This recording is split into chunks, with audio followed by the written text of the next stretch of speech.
The project that you're going to hear about next has the potential to impact millions of people and revolutionize a learning environment that hasn't changed for hundreds of years. The perfect project for a high-powered team of CCEW alumni interns. This semester, I've had the pleasure of working with these second and third time CCEWers, and even with the high expectations of being alumni, they have continually impressed me with their finesse in handling the pivots and nuances of the project we've been working on this semester. From learning a new vocabulary to describe the product that we've been working on, to investigating markets across the world. These interns have faced the challenges of this product with intelligence and a fantastic sense of humor, a must for every CCEW team. It is my pleasure to introduce Team Pinying, Austin, Adam, and Julie.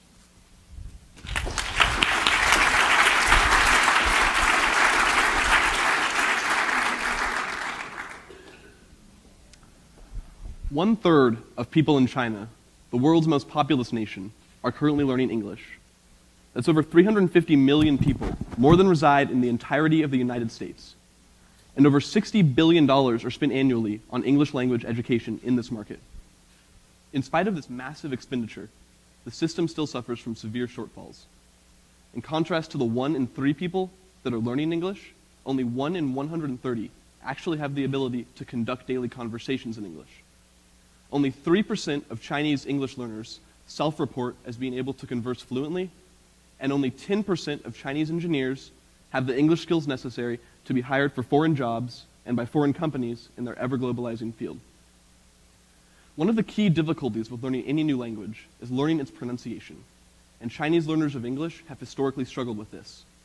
On the TOEFL and IELTS, 2 international English language tests that are required for admission into US and UK universities, and also for many jobs in these same countries, Chinese learners typically score far lower on the speaking and listening portions than on the reading and writing. In order to address this pronunciation barrier, a better method of communicating English pronunciation is necessary, one that more intuitively communicates English sounds to Mandarin speakers and directly addresses the common difficulties they face. That method is Pinying, the sinographic English alphabet. And by accurately representing English sounds through uniquely modified Mandarin characters, Pinying has the potential to change the way English pronunciation is taught. Today we'd like to tell you more about the Pinying method and the advantages it presents. We'll tell you about the market of Mandarin-speaking English learners in China, its massive potential, and how Pinying is uniquely suited to capture this market. And finally, we'll tell you about our plan to develop Pinying as a software-based learning tool and to commercialize it through a distribution partner with reach in China in order to return nearly $2 million to the university over a 5-year span. I'm Adam Avoyan, a junior in chemical engineering from the Woodlands, Texas. I'm Alyssa Buttel, a senior studying marketing and culture and media from Savage, Minnesota. I'm Julie Bach, a senior industrial engineering major from Edmond, Oklahoma. And I'm Austin Kipp, an MIS senior from Oklahoma City. And our inventor is Dr. Jonathan Stalling, professor of English here at OU with expertise in transliteration and translation between Mandarin Chinese and English. Currently, there's a wide gulf between written Mandarin and spoken English. In Mandarin, a phrase is represented as a series of characters, where each character denotes not just a single sound, but an entire word or idea. A pronunciation guide tool, such as the International Phonetic Alphabet, or IPA, would then be used to render the proper English translation, and with exactly correct application of this tool, the exactly correct spoken English pronunciation could be generated. However, there are some real issues with this, especially for Mandarin speakers. First, those Romanized symbols used by the IPA aren't intuitive to a Mandarin speaker who's not been exposed to them their entire life. And second, it's reliant on the skill of a teacher to be able to accurately communicate the exact sounds associated with each of these symbols. Another tool for pronunciation learning used in China are sinophonic pronunciation guides. These are essentially a mnemonic device that rudimentarily combines Mandarin characters in a way that approximates the sounds of spoken English. These are easier for Mandarin speakers to understand and apply at first glance, but they suffer from some real issues with accuracy. They can't replicate sounds that are unique to English and don't exist in Mandarin, and they perpetuate common pronunciation mistakes that are a result of the intrinsic differences in the two languages' pronunciation structure. So for example, the sounds pu, li, and sa would be combined to approximate the word please, clearly not as accurate as one would like. So there's a wide gap here. On one hand, you have the IPA, which is rigorously correct, but difficult to understand and apply. And on the other, you have these sinophonic guides that are easier to understand at first glance, but have some real accuracy issues. And the Pinying method looks to bridge this gap. It will do this by providing a far easier transference between written Mandarin that the speakers already know and the spoken English they're trying to learn. So using those pronunciation learning tools that I mentioned earlier, pronunciations with inaccuracies and ambiguities will result. Let's take a look at an example of one of our inventors' test users and pronunciation generated from use of those sinophonic pronunciation guides that I mentioned earlier.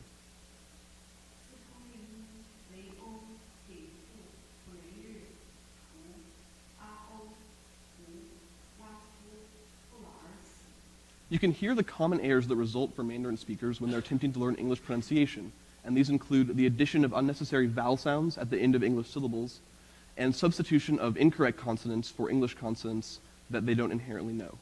And the Pinying method directly combats each of these errors.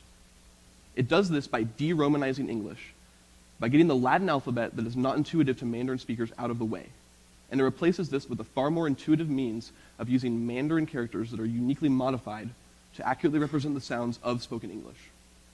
So now let's listen to our inventor's test user after only a few hours of use of Pinying and the improved pronunciation that resulted.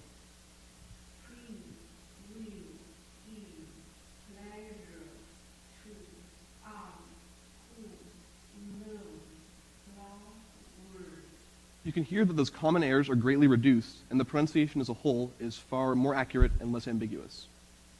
And finally, and perhaps most importantly, the Pinying method is specifically targeted for Mandarin speakers, making it uniquely positioned to capture that market of English learners in China, which Alyssa will now tell you more about.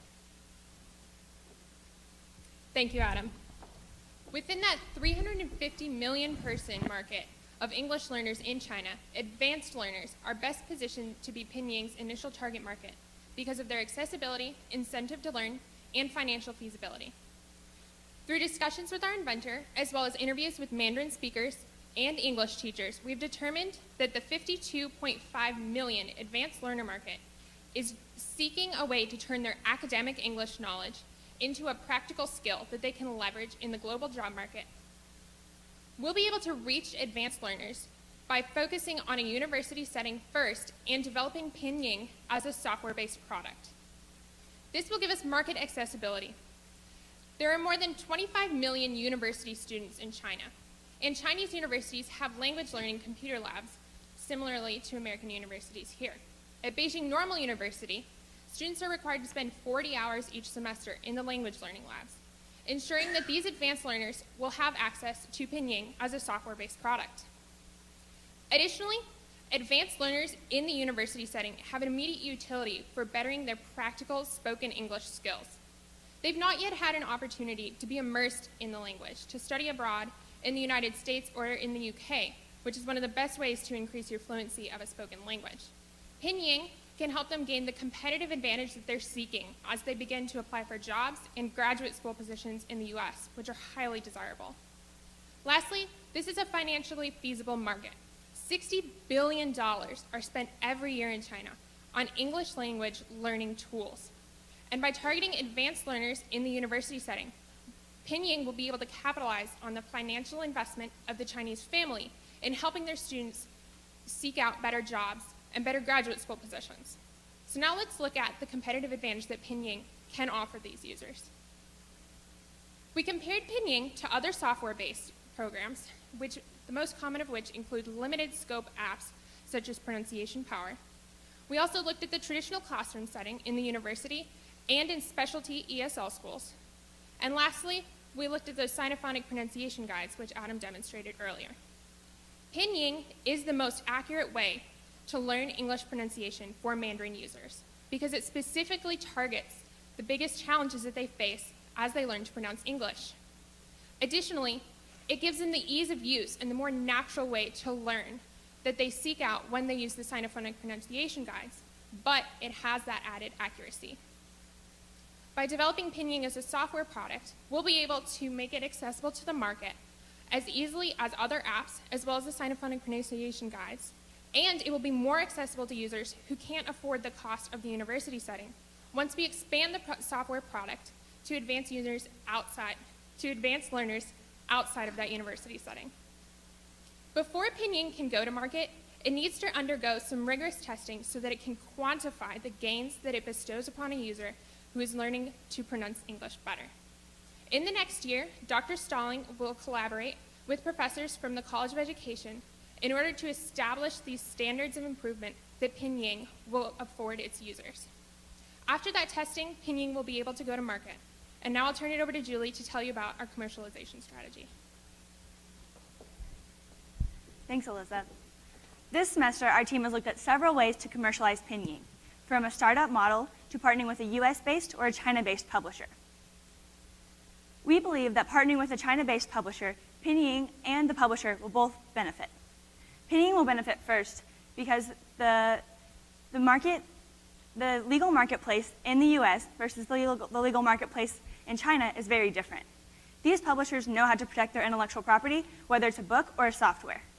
So Pinying would receive these same benefits as it is taken into the publisher's hands.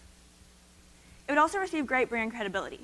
From dozens of conversations that we've had with native Mandarin speakers who have lived both in the US and in China, we have seen that brand credibility is even more important in the Chinese marketplace. And Pinying would also be able to be distributed to these publishers' current customers. And this would also be beneficial for the publisher because they would be able to give a new product to their current customers. This would be a product that would be very diverse and have unique advantages to what is currently offered in this market. And also, this is a market of over 50 million people that these publishers would be able to reach with Pinying. So the way that we see this working is OU will license Pinying to a publisher that is already established in the Chinese marketplace. They will return 5 to 12% of all their revenues from Pinying in the form of royalties back to the university. This is standard for technology that OU licenses. These educational publishers will then sell first to schools for $200 per year per license. This is also standard for software published by universities. Once it is seen as credible in Chinese schools and used by Chinese university students, we believe that individuals will want to use Pinying. So we will start by having an individual model selling for $20 per month for an individual user. So now that we have an idea of what Pinying looks like on a per unit scale, Austin's going to aggregate this over the next 5 years as it reaches the 52 million person market. Thank you, Julie. Pinying has the potential to return $1.7 million back to the university in the next 5 years. This will come from the royalty revenues from the educational publisher sales in China, based on an average royalty rate of about 7% of their revenues back to Pinying and OU. Based on sales to schools in China, here we forecast sales to 56 schools in the first 5 years, which is 4% of all universities in China. And then, eventually, sales to individuals. Here we forecast sales to 500,000 individuals in the first 5 years, which represents 1% of our target market of advanced English learners in China. Clearly, this is a much more lucrative market for Pinying. However, as we've mentioned, we need to establish Pinying as a credible educational method, as well as a reputable brand of an educational software in order to penetrate that market. Expenses we've included in this financial model include year one development costs of approximately $23,000 to cover the pilot study as well as the core functional software development, and then other year one costs of approximately $30,000 to cover further development as well as other miscellaneous business expenses. In the first 5 years, this accumulates to about $1.7 million, potentially being returned to OU. In order to realize these returns, Pinying has a few steps left to cover. These include, through 2014, conducting the pilot program here at OU, which will be conducted by our inventor, Dr. Stalling, as well as the OU College of Education, and will consist of approximately 60 native Mandarin-speaking students taking part in it. This will allow Pinying to be able to be proven as a credible method, as well as for the initial software to be developed. Through 2015, Pinying will be able to be prototyped in China at a university such as Beijing Normal University or the Beijing Institute of Graphic Communication, both of whom already have ties to OU through our inventor, Dr. Stalling, as well as through the Confucius Institute here. This will allow Pinying to be tested within our target market of advanced English learners in China and allow for the user-friendly interface to be developed around the core software. Through 2016 and beyond, Pinying will be able to be licensed to an educational publisher in China, which will allow them to begin selling to schools and then individuals and begin returning profits back to the university. Pinying is a very exciting and innovative new technology developed over the last 4 years by our inventor, Dr. Jonathan Stalling, and we look forward to seeing how it addresses this target market of over 52 million people and pursuing returns of nearly $2 million for the University of Oklahoma. With that, we'd like to thank you for coming and open up the floor for questions.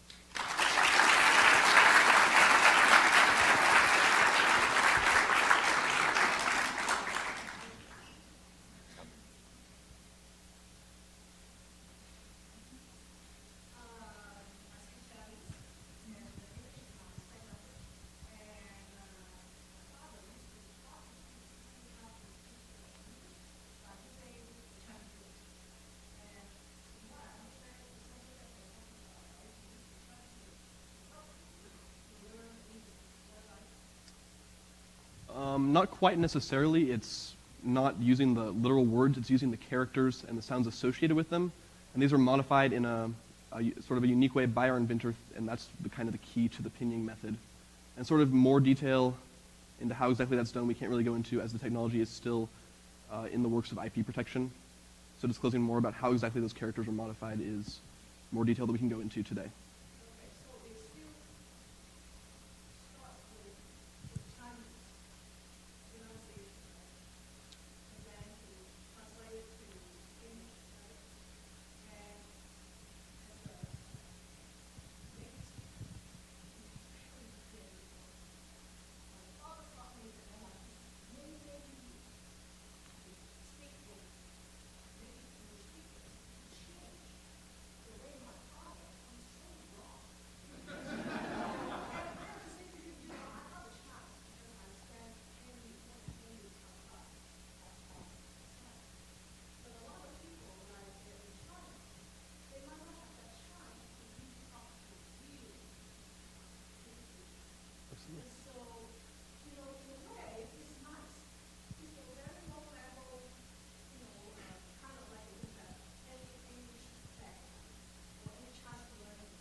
Right, that's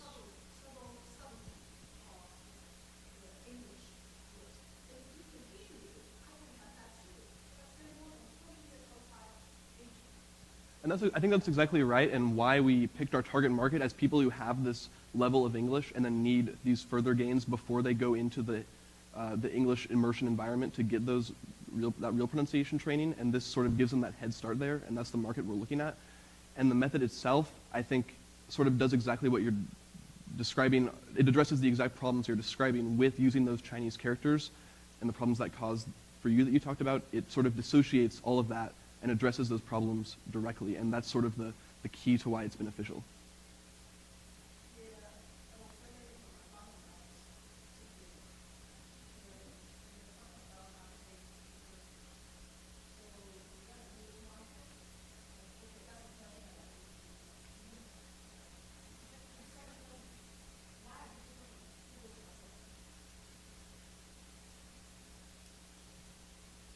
Pinying is a product developed specifically to help users improve their English pronunciation and the spoken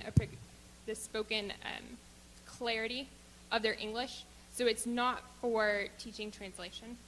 And the university students are seeking that to overcome that last hurdle to join that upper echelon of users who self-identify that they are fluent in the language, and that's why we chose that target market.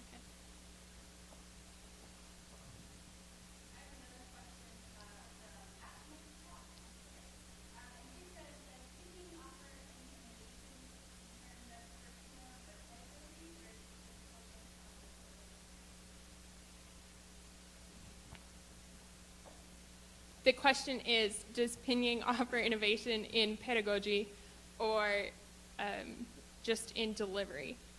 And I think the answer to that is that Pinying is an innovation in the way that English pronunciation has been taught.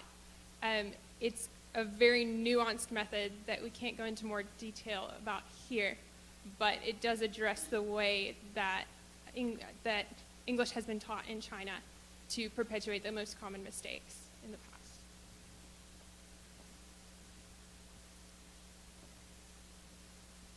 My question is, I'm as a native speaker, I'm excited to mark the presenting today, and my concern is only because we're trying to with partners with Chinese publishers, and as everyone knows, the piracy in China is such a big thing. So how do you have any procedures on the software itself? Do you have any prevention on those things on the knowledge that you're addressing? We've discovered that publishers right now in China use to help protect their software from piracy a little bit. It's something that you may have used with some of your software here at OU even is a sort of client-server architecture where you log on to a server and then use the software, use the tool, rather than having it installed in your phone or computer. That is one of the first steps that we've looked at in recommending reducing the risk of copyright infringement and piracy. And additionally, the publishers that we plan to target to work with have already proven that they have somewhat successfully protected their own IP at this point, or they wouldn't be operating. So that's something we've targeted for a partner in the future.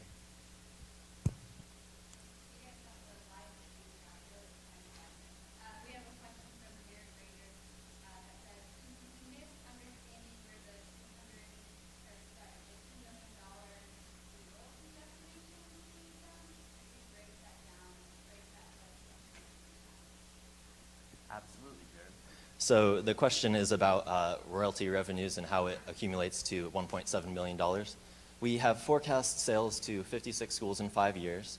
We've forecasted sales based on installation of Pinying to their language learning labs, and this would, I think it came out to approximately a $50,000 to $60,000 licensing deal per school, and then sales to the individuals that would come after established credibility and established validity as a method would be sales to 500,000 individuals over 5 years at a average price of $50, which is using Pinying at a $20 per month subscription fee for 2 to 3 months.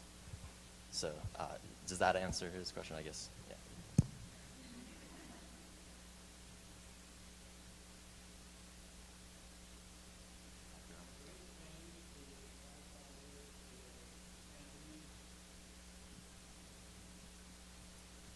The question is about modifying the method for Cantonese speakers.